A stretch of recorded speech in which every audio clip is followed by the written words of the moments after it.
Hello everyone, welcome to the second episode of Murky Paintwater, the series in which I will be painting on camera for you whilst talking about a true crime story. Now, this week we are going to take a look at the Jodi Arias case. It was a big case, maybe you've already heard of it. Let's see what this was about. So the two main people in this story were Travis Alexander and Jodi Arias. Now, Travis was born in 1977 in Riverside, California. He was introduced to the Church of Latter-day Saints at a very early age. That was because he had to move in with his grandparents because his biological parents actually were not in any state to raise the children they made, and this was due to a drug addiction. Now, when he moved in with his grandparents were Mormon, and that's how Travis got involved with the church as well. He would go on to be a salesman and motivational speaker for a multi-level marketing company later in life. Travis was a happy-go-lucky man, he had a full social life, and was a generally likable person. The other main character in this story is Jodi. Now, Jodi Arias was born in Salinas, California in 1980. She got into photography at a young age, which continued throughout her adult life, so she was a bit of a shutterbug. Jodi claimed that she was an abused child. Her parents, according to Jodi, had hit her with belts and wooden spoons. The claims were never confirmed as far as I could find. The parents have been reported saying that they thought Jodi was very smart, but weird. They even considered that she might have bipolar disorder due to her acting one way this minute and a complete other the next. Now, it was also said that Jodi was very verbally abusive to her mother and would never take responsibility for her actions. Later, Jodi got a job as a saleswoman at the same multi-level marketing company that Travis actually worked for. And, of course, that's how they would meet. Travis and Jodi met at a 2006 conference for the multi-level marketing company in Vegas and really hit it off. Like, people surrounding them even were very, very prone to the fact that they were hitting it off.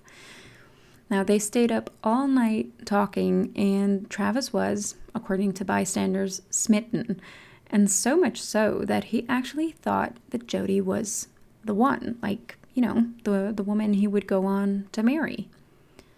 The only problem with that was that Jodi wasn't Mormon. Now, like I said, Travis, who at this point was 30, was a devout member of the Church of Jesus Christ of Latter-day Saints.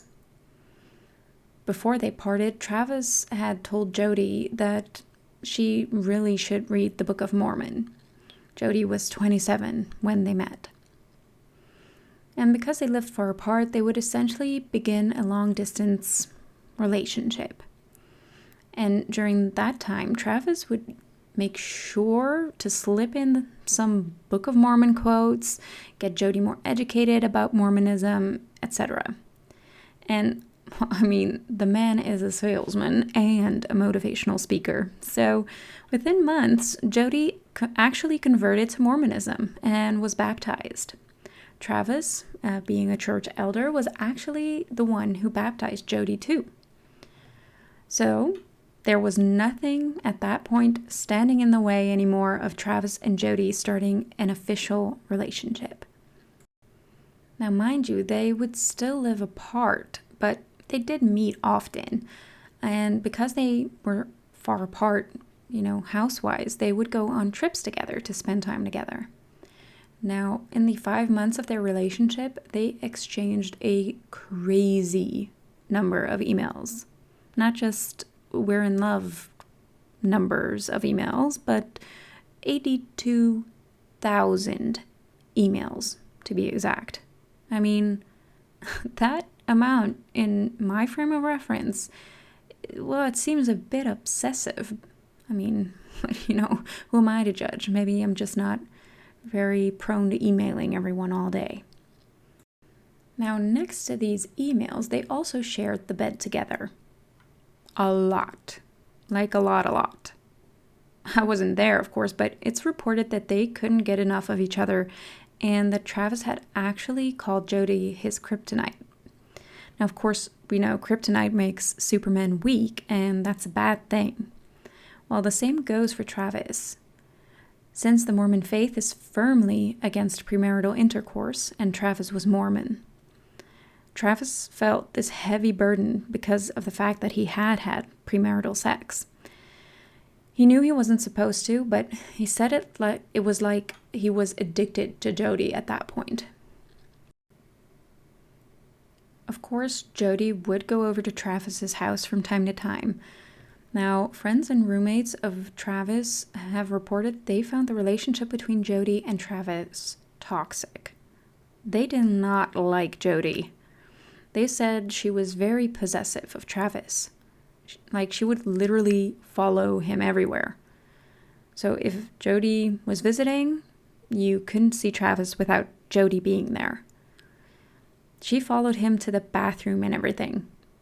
And, like, wait outside of the actual door of the bathroom until he came back out.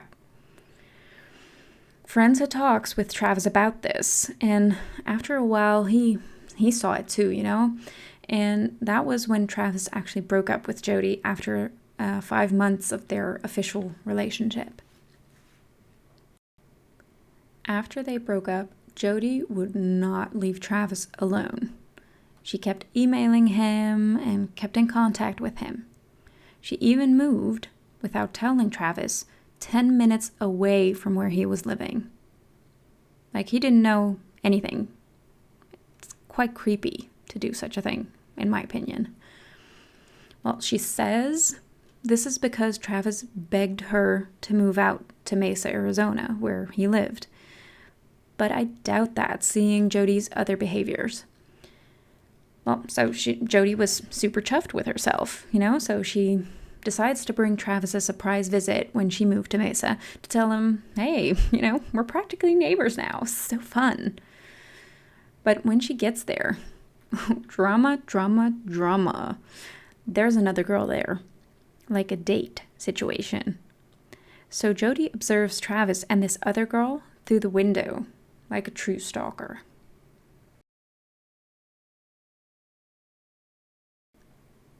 Now, Travis has also reportedly told his friends that Jodi had snuck through his doggy door while he was sleeping, and that they shouldn't be surprised if he ends up dead one day. I mean, that is all kinds of crazy.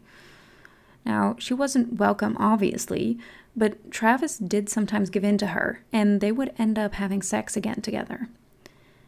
Like, I get it, the sex was good, but excuse this stalker behavior kind of good? It's hard to imagine.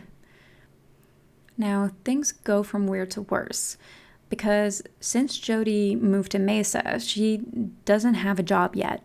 So Travis decides to help Jodi out by giving her a job as the cleaning lady of his house, with a uniform.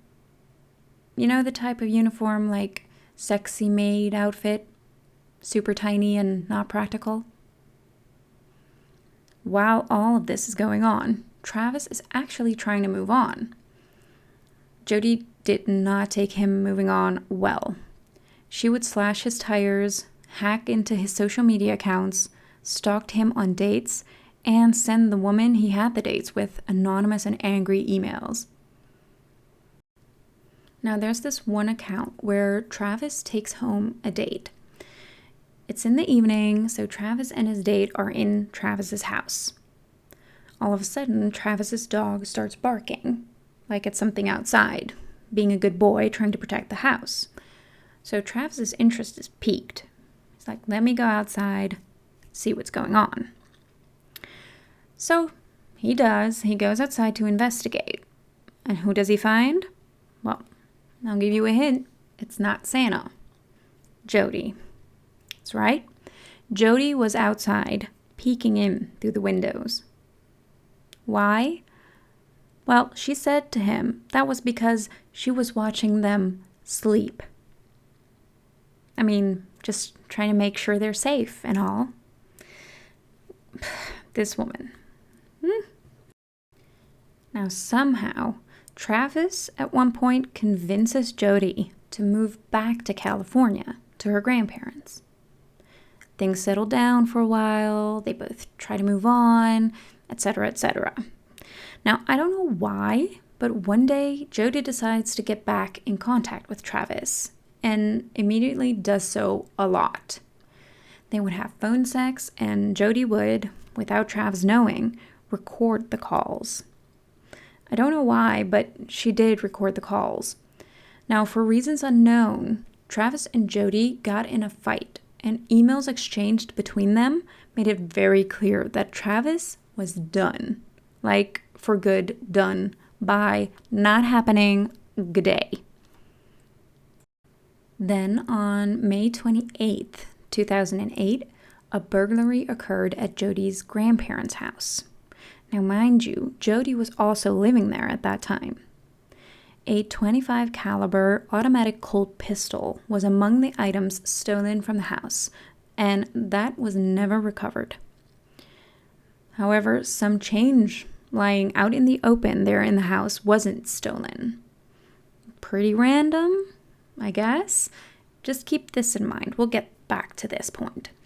A couple days later, on June 2nd, 2008, Jodi rents a rent-a-car in Redding, California. And this rent-a-car, for all of you that don't know America super well, like myself, is an hour away from where Jodi lived. So why would you choose that place? There were plenty of rent-a-car places closer by. Now, when an employee brings out a red car for Jodi to rent, Jodi reportedly told them, no, I don't want a red car, because it would attract attention. So, all right, they gave her a white one, and she was fine with that. She rented the white car. Now, she was going to visit a potential love interest in Utah, and that's the trip that she had planned for, and the one she told everyone she was going on. There's no way to check that, however, because Jodi's phone was turned off for the first part of her trip. Because her battery died, according to Jodi, who actually did know she was going on a long trip. So, weird, but I suppose.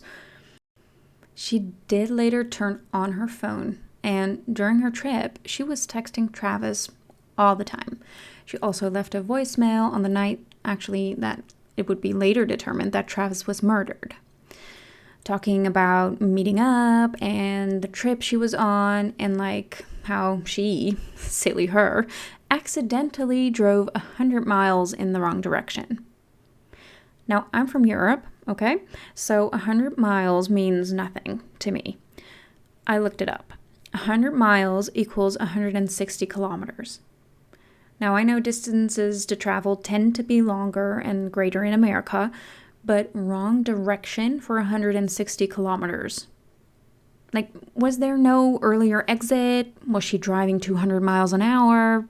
Because I find it hard to believe you would not realize this sooner. Just saying. Another oddity in this whole story. She was supposed to arrive in Utah with the potential love interest on June 4th, but she only got there on June 5th. On June 7th, Jodi returns the rent-a-car to the place in Redding, California. The person she visited in Utah says he noticed Jodi had turned her usually blonde hair to brown. Now, girls allowed to change up her hairdo once in a while, though. But the other thing he mentions, Jodi had cuts on her hands. Strange. Also, the employee at Rent-A-Car noticed that the floor mats of the vehicle Jodi had rented and returned were missing. And there were some red stains on the front seat. Now, according to Jodi, this was a Kool-Aid spill.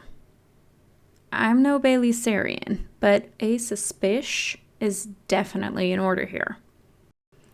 Okay, so now back to Travis. Travis was supposed to go on another work trip, this time to Cancun, Mexico, on the 10th of June. he had asked this female friend along. Good detail, maybe nothing, but maybe it's good to mention. He had in the past asked Jodi to come along with him, but actually changed his +1 passenger from Jodi to this other female friend. So, on the evening of June 6th, Travis had an appointment for an important conference call. He doesn't show up. He misses this important work call. Nothing like Travis. On June 9th, pretty close to when he was supposed to go on this trip, nobody still had heard from Travis. His female friend was trying to get a hold of him because, they were supposed to leave for Mexico soon. How are we going to do this? Go over logistics. But she couldn't get a hold of him. A couple of his friends go over to the house that evening to check on Travis. A roommate opens the door and lets them in. The roommate told them that Travis actually wasn't there and hadn't seen him in days, and told them that was because he already went to Cancun for the business trip. Now, that's when the other friends tell him that, oh no, Travis actually wasn't on the trip yet. So the roommate goes with them to Travis's room and opens up the door with a spare key. Now, what they find there is nightmare fuel, you guys. Pools of blood in the hallway all the way to the bathroom. In the bathroom is Travis's body in the shower. They call 911, and you can actually hear the operator asking if Travis had been threatened by anyone recently. And this female friend tells the operator that he has an ex-girlfriend that has been bothering him. The friend also mentions that Jodi has been following him around, slashing his tires, etc., etc. And they also give the police her name immediately. Her name is Jodi Arias. Look into her. Now, when the police and crime scene investigators get to the crime scene, they find that Travis's body had several stab wounds to his torso, upper back, and head, and that his throat was cut nearly from ear to ear. Now, they couldn't see all the trauma Travis had suffered at the scene because of the dried blood and the decomposition. In the probable cause statement released in the court documents, the Mesa Police Department states that the body looked like it was rinsed off in the shower sometime after being killed. His hand showed trauma consistent with Travis trying to defend himself against the knife of his attacker. There was also other trauma indicating Travis had tried to fight off his attacker. In the bathroom, they also found a spent .25 caliber casing in a pool of dried blood near the sink. They didn't, however, find a gun at the scene. The bedding of Travis's bed had been removed and was found to be washed and dried in the laundry room. In the washing machine, they found Travis's digital camera, which had apparently been run through a wash cycle together with some clothing items. Now, the camera did have severe water damage, but lucky for the police, the SD card inside of the camera was still intact. When they look at the photos on the camera, they see the explicit photos of Jodi and Travis together. The photos were time-stamped. They were taken at about 1:40 p.m. on June 4th. They see the last photo of Travis in which he is very much alive in the shower. That shot was taken at 5:29 p.m. that day. But more importantly, they come across photos taken only moments later in which Travis is on the bathroom floor, bleeding profusely. In the bathroom, police found a latent palm print, which will later be matched to Jodi. They also found that the blood at the scene was a mix of Jodi's and Travis's, and a hair stuck in the blood on the wall was found to belong to Jodi. During the autopsy, it was found that Travis had been stabbed 27 times. He also had a gunshot wound to his right eyebrow. The bullet was found still inside of Travis's head, located near the left cheek. This crime was gruesome. Now, seeing as the police had a solid lead on Jodi from the friends that found Travis, and there's also reports that Jodi actually got in touch with the police even before they reached out to her, trying to position her inside of the investigation to get more information about what was going on. The investigators decided, okay, let's go and talk to Jodi. Jodi first told investigators that she had seen Travis the last in April. When confronted with evidence of her presence at the home on June 4th, her long string of editing her stories begins.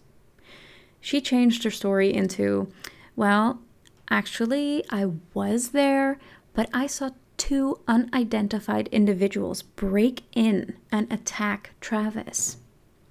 She then supposedly ran out of the house, leaving Travis, and she didn't look back. Now, if this was actually true, that's a horrible thing to do, Jodi. But hang on, okay? Because later, Jodi also changed that story to a version better suiting the evidence found at the scene. She stated that Travis was a sexual deviant and actually abused her, both physically and sexually.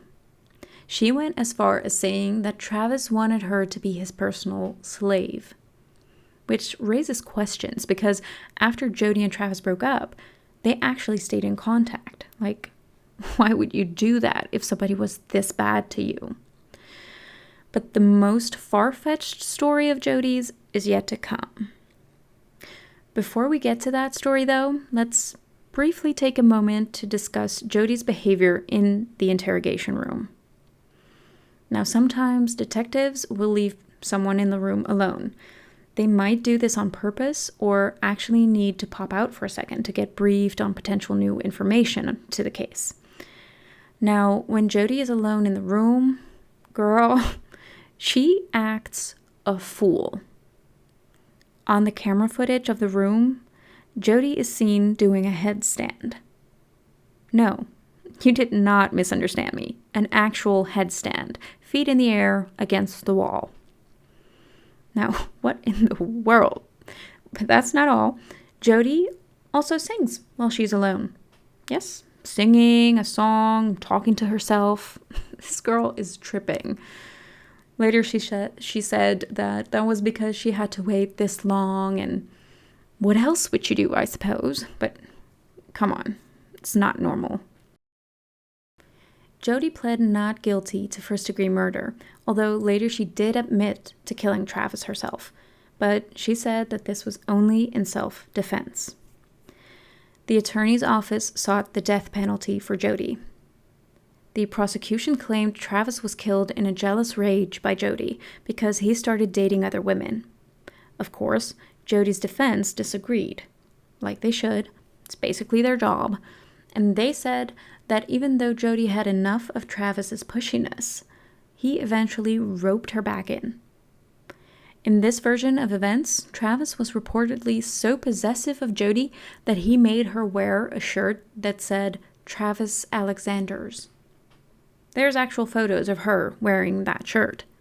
A quick side note though, no matter whose initiative, Jodi's or Travis's, it was to make a shirt like that, that's weird, right?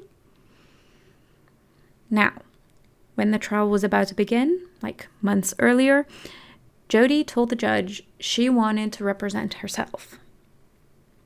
The judge allowed it as long as there was a public defender present at the trial. A few weeks before the trial, Jodi attempts to get letters into evidence, which she said were written by Travis.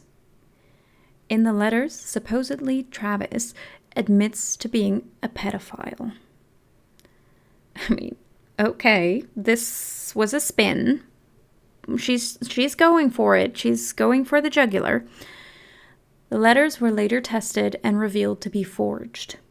I mean, she has no shame. Within days of it being revealed the letters were forged, Jodi told the judge that she was, quote-unquote, way in over her head, and that she really did want to be represented by actual professionals during the trial. I mean, nice try, Jodi. Letters and all. Court isn't being fooled. So, besides that you had to kill the guy, you also had to assassinate his character after his death? Classy. Come on. The trial against Jodi began on January the 2nd, in 2013. The defense arguing that Jodi killed Travis out of self-defense. The prosecution arguing that it was a crime out of jealousy and anger. Jodi herself was on the stand for a full 18 days, talking about being abused by her parents, sharing intimate details about her sex life with Travis, and described how the relationship had become verbally and physically abusive. During the trial, the prosecution made it very clear Travis suffered immensely before passing away. Looking at what they found at the scene, they concluded that after being stabbed, Travis tried crawling down the hallway, explaining the vast amount of blood in the hallway. Jodi, still on him with the knife, took the knife in the hallway, slit Travis's throat, hereby severing his common carotid artery, jugular vein, and trachea, which is a fancy word for windpipe. By this point, Travis is believed to be unconscious, if not dead yet. To make sure Travis was dead, Jodi dragged Travis's body back through the hallway to the bathroom, where she took the gun and shot him in the head. She then proceeded to clean up the crime scene to cover up her involvement. The jury deliberated for 15 hours and ultimately found Jodi guilty of first-degree murder. On May 23, 2013, during the sentencing phase, the jury couldn't reach a unanimous decision, resulting in a mistrial. So a second jury looked at the case on the 20th of October 2014, but they also couldn't come to a unanimous decision, so another mistrial. 11 of the jurors were in favor of the death penalty, and one of them was against. In America, this apparently means that the judge has to determine what an appropriate sentence for the case is. That does, however, mean that the death penalty was off of the table from that point. On April 15th in 2015, Jodi was sentenced to life in prison without the possibility of parole. She did try to appeal in March 2020, but the court upheld the conviction and sentence. Now, Jodi has given a lot of interviews and is still denying everything. According to her, she is a survivor of domestic violence and killed Travis in self-defense. So that is the case of Jodi Arias in a nutshell, I suppose. What do you think of the case? Do you think Jodi did it, or do you believe her statements about it being self-defense? I mean, she basically said, I did kill him, but her motivation was one that she shouldn't be punished for. I guess I have to say, with all the physical evidence found and the changing of the stories, I'm leaning toward, Jodi, this seems like a premeditated disaster that you went on, and it would be hard to make this into a self-defense story for me. I'm curious to see what you guys think. Let me know in the comments down below. Also, let me know what other cases you would like to hear on her. And if you like this type of content, feel free to subscribe and give this a like, leave a comment. I'm happy to make these videos for you guys. Love true crime, love art, totally my thing. So thank you all for watching, and I'll see you in the next one. Bye!